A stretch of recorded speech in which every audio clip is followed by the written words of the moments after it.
આપણે કેરી લીધી છે ને એને ધોઈ લીધી છે, તો આપણે એને સુધારી લેવાની છે.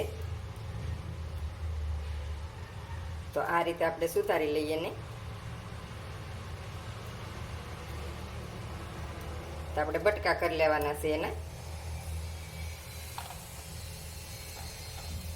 આ રીતે આપણે સુધારવાની છે, તો સુધારી લઈએ. કેરી આપણે સુધારી લીધી છે, તો આ રીતે સુધારવાની છે. હવે આપણે આમાં નાખી દઈએ. બટકા કરીને આપણે નાખવાના છે. આપણે માંડવીના દાણા લીધા છે, તો એ નાખી દઈએ એમાં. આ આદુના ટુકડા લીધા છે આપણે 2, તો એ નાખી દઈએ. તો આ મરચી લીધી છે, તો એ નાખીએ. તો તમારે જેવી ચટણી તીખી ખાવી હોય એ રીતની મરચી નાખવાની.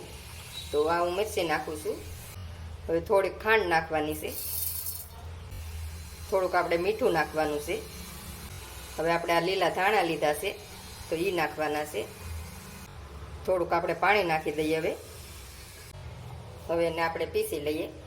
તો ચટણી આપણે બની ગઈ છે.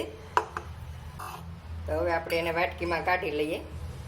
તો ચટણી આપણી બની ગઈ છે, તીખી ને ગળી ને મસ્તીની. ખાટી ને આપણે ખાંડ થોડીક નાખો એટલે ગળી બને. તો ખાટી ને મીઠી ને આપણે બની ગઈ છે ચટણી. તો આ તમે ગમે એને હારે ખાઈ શકો.